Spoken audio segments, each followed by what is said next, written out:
NCERT and CBSE ये क्या दो अलग अलग बोर्ड है या एक ही बोर्ड है या ये दो अलग अलग संस्था है जो कोलैबोरेटली काम करती है। और ये हमेशा इसके बारे में बहुत सारे पेरेंट्स का और इवन टीचर्स को भी कंफ्यूजन होता है। तो पेरेंट्स एंड टीचर्स डरिए मत।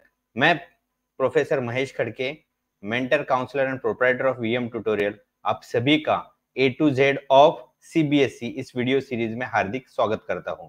तो दोस्तों, ये एनसीईआरटी एंड सीबीएसई ये दोनों का आपस में क्या रिलेशन है, ये आज हम लोग आज के एपिसोड में देखेंगे। एनसीईआरटी इसका फुल फॉर्म है the national council of educational research and training, और हम लोग ने देखा था सीबीएसई का जो फुल फॉर्म है that is central board of secondary education. दोनों ही संस्थाएं अलग है लेकिन दोनों एक साथ कोलैबोरेटली काम करती है। अभी हम लोग देखते हैं कि एनसीईआरटी एग्जैक्टली करती क्या है। एनसीईआरटी की सबसे पहले जिम्मेदारी है, प्राइमरी उनकी रिस्पॉन्सिबिलिटी है नेशनल करिकुलम फ्रेमवर्क बनाना।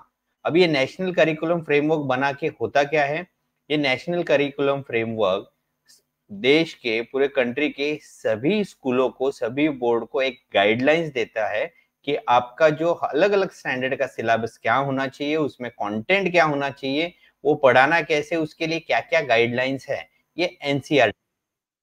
इवन एनसीईआरटी टेक्स्ट बुक्स भी पब्लिश करता है, स्पेशली उसकी 9 से लेकर 12 स्टैंडर्ड तक की सभी टेक्स्ट बुक, जैसे मैथ्स हुआ, साइंस है, सोशल साइंस है, इंग्लिश और हिंदी, ये टेक्स्ट बुक सीबीएसई बोर्ड के हर एक स्कूल में एनसीईआरटी की ही टेक्स्ट बुक वहां पे यूज की जाती है और उसी के बेस पे standard 10th and standard 12th की बोर्ड एग्जाम भी ली जाती है। एनसीईआरटी और क्या करती है, teachers training and professional development के लिए हेल्प करती है।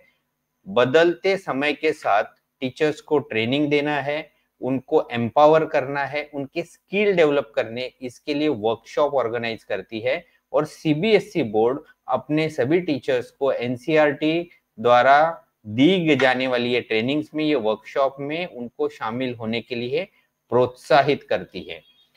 एनसीईआरटी एजुकेशनल रिसर्च और इनोवेटिव टेक्निक्स के लिए हमेशा काम करती रहती है। यहाँ पे अलग अलग चीजों की स्टडीज हो जाती है, जैसे स्टूडेंट्स के लर्निंग पैटर्न्स है, एग्जाम के पैटर्न्स है, और नए नए एजुकेशन सेक्टर में क्या क्या चीजें आ रही है। अभी जैसे एजुकेशन सेक्टर में टेक्नोलॉजी आ रही है, तो वो टेक्नोलॉजी का कैसे अच्छी तरह से यूज किया जाए, टीचर्स को कैसे उसके लिए एम्पावर किया जाए, बच्चों को वो टेक्नोलॉजी यूज करके वो चीजें समझने में के लिए कैसे यूज किया जाए, इसके लिए एनसीईआरटी के तरफ से हमेशा रिसर्च किए जाते हैं और टीचर्स को भी यहाँ पे रिसर्च करने के लिए प्रोत्साहित किया जाता है और उनके लिए वहां पे मशीनरीज प्रोवाइड की जाती है। इवन एनसीईआरटी पॉलिसी फॉर्मेशन में और एक एडवाइजरी रोल बनाती है। वो सेंट्रल गवर्नमेंट को टाइम टू टाइम गाइडलाइंस देती है कि हमें पूरे कंट्री का जो एजुकेशनल सिस्टम्स है उसमें क्या रिफॉर्म्स आने चाहिए, कहाँ कहाँ पे पैटर्न चेंज करना चाहिए, स्टेट बोर्ड का और सेंट्रल बोर्ड का जो सिलेबस है वो कैसे एक दूसरे के कंपैरेटिवली एक दूसरे के समान लेवल पे कैसे हो। Even time to time syllabus में, करिकुलम में, एग्जाम पैटर्न में क्या चेंजेस करना चाहिए, according to that central government को एनसीईआरटी गाइडलाइंस देती है और central government according to that one change किया जाता है। तो दोस्तों, अभी हम लोग ने देखा एनसीईआरटी के काम क्या है।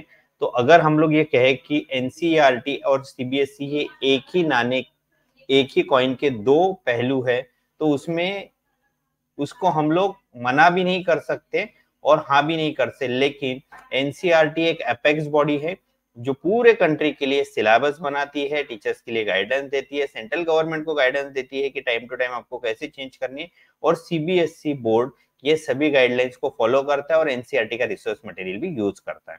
तो आज के एपिसोड में हम लोग यहीं पे रुकते हैं। दोस्तों, ये मेरे एपिसोड आपको अच्छे लग रहे होंगे तो मेरे यूट्यूब चैनल को आप सब्सक्राइब कीजिए, मेरे फेसबुक और इंस्टाग्राम पेज है वीएम ट्यूटोरियल, उसको फॉलो कीजिए। कल के एपिसोड में हम लोग देखेंगे एनसीईआरटी का एग्जैक्टली फ्रेमवर्क क्या है, वहां पे एग्जामिनेशन पैटर्न कैसे है, सब्जेक्ट कैसे है, इसके बारे में हम लोग कल के एपिसोड में देखेंगे। आज यहीं पे रुकते हैं। थैंक यू, धन्यवाद।